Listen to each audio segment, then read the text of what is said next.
नमस्कार मित्रों, ये वीडियो मेरे स्पेशली अकाउंटेंट मित्रों के लिए है। मित्रों, अभी आप देख रहे हैं ऑडिट चालू हो चुका है, ऑडिट का सीजन है, बहुत सारे काम है। इनकम टैक्स के प्रोविजंस ऑलरेडी इतने सारे हैं, उसके बीच में जीएसटी का एक बड़ा प्रोविजन है, टू वे रिकंसिलिएशन, और ये बड़ा डिफिकल्ट होता है। हमें समझ में नहीं आता, इतनी सारी एंट्रीज है, कौन सी हो गई नहीं हो गई, सेम अमाउंट की सेम नाम की कई एंट्रीज होती है, तो ये रिकंसिलिएशन करते करते हम थक जाते हैं। इसका एक सोल्यूशन मैं लेके आया हूँ। अकाउंटिंग में क्या सोल्यूशन करना है मित्रों, हमारा टू वे रिको हार्ड क्यों होता है? उसका मेन कारण है कि जो हमारी जो अकाउंटिंग की एंट्रीज होती है वो जर्नल के थ्रू एंट्री होती है। खर्चे है, ट्रैवलिंग एक्सपेंसेस है, ऑडिट फीस है, रिपेयर मेंटेनेंस है, ऐसे बहुत सारे खर्चे हैं जिसमें जीएसटी का क्रेडिट होता है।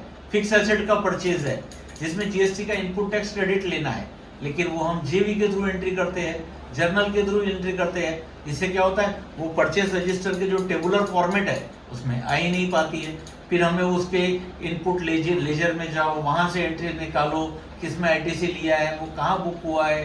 तो हमारा आईटीसी रजिस्टर और परचेज रजिस्टर दो अलग अलग चीज होती है। परचेज रजिस्टर में परचेज की एंट्री आती है और उसमें आईटीसी अदर की एंट्री ही नहीं आती है, तो बड़ी तकलीफ हो रही है। आज इसका मैं सोल्यूशन लेके आया हूँ और इस सोल्यूशन को मैं सिर्फ बोलूंगा नहीं, दिखाऊंगा भी। चलिए चलते हैं टैली में। टैली में जब हम अकाउंटिंग एंट्री करेंगे तो अकाउंटिंग एंट्रीज करते हुए जब हम ये वाउचर एंट्री पे जा रहे हैं, तो जब हम वाउचर एंट्री करेंगे तो हमें यहाँ पे देखिए, यहाँ पे आपको ये एक ऑप्शन दिया हुआ है चेंज मोड। इस चेंज मोड में करना है और जिसका भी हमें आईटीसी लेना है उसको हमें थ्रू परचेज एंट्री ही लेना है, विद इन्वेंट्री विदाउट इन्वेंट्री। यानी अकाउंटिंग वाउचर करके लेंगे तो विदाउट एंट्री इन्वेंट्री है, क्योंकि audit fees, repair maintenance, travelling expenses, ये बहुत इस टाइप के खर्चे जहाँ इन्वेंट्री का कोई हिसाब किताब मेंटेन करने की जरूरत नहीं है। अब चलिए इसमें हम एक एंट्री मारते हैं। इस एंट्री में हमने हमारा वेंडर सिलेक्ट किया। चलिए आ जाइए। अब वेंडर को सिलेक्ट करने के बाद चलिए मैं यहाँ ऑडिट फीस करके एक्सपेंडिचर सिलेक्ट करता हूँ। चलो ऑडिट फीस सिलेक्ट किया। बत्रा जी है तो 1,00,000 रुपए की ऑडिट फीस दो। मैडम आधा फिगर मत लिखो, हाँ 1,00,000 रुपए की ऑडिट फीस हम दे रहे हैं। अब यहाँ हम जीएसटी सिलेक्ट कर रहे हैं। यहाँ देखिए हम जेवी के थ्रू नहीं कर रहे हैं, परचेज के थ्रू कर रहे हैं।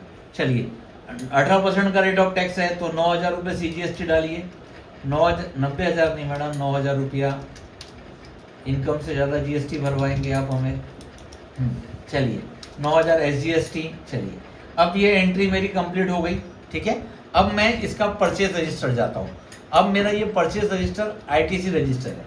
अब आप इसमें ये देखेंगे कि मेरे परचेज इस ऑडिट फीस की एंट्री भी इस परचेज रजिस्टर में आ रही है, मेरे परचेज रजिस्टर में आएंगी। और आप वाउचर देखेंगे तो देखिए यहाँ पे आ जाएगा। अब मैं अगर कंप्लीट कॉलमनर परचेज रजिस्टर देखूंगा तो ये एंट्री दिखेगी। तो मित्रों, अब अगर हम परचेज रजिस्टर बनाएंगे और वो इस तरीके के फॉर्मेट्स में आएगा जिसमें मेरे एक्सपेंडिचर और फिक्स एसेट्स पूरे होंगे, तो इसको मैं एक्सपोर्ट कर पाऊंगा। VLOOKUP, pivot table, duplicate findings, AI tools, बहुत सारे ऑप्शंस हैं। If my input is proper then output will be proper. Garbage in garbage out, computer को हम जैसा देंगे वो वैसा डाटा देगा। अगर हम अच्छा डाटा देंगे तो अच्छा कर पाएंगे। इसलिए कृपया करके अपनी अकाउंटिंग को ठीक करिए। एक भी जीएसटी जिसमें आईटीसी क्लेम करना है उसको जेवी के थ्रू नहीं करना है, उसका वाउचर टाइप परचेज ही रखना है, तो हमारा रिकंसिलिएशन प्रॉपर हो पाएगा। उम्मीद करता हूँ ये वीडियो आपको पसंद आया। इसे अधिक से अधिक लोगों तक के शेयर करिए।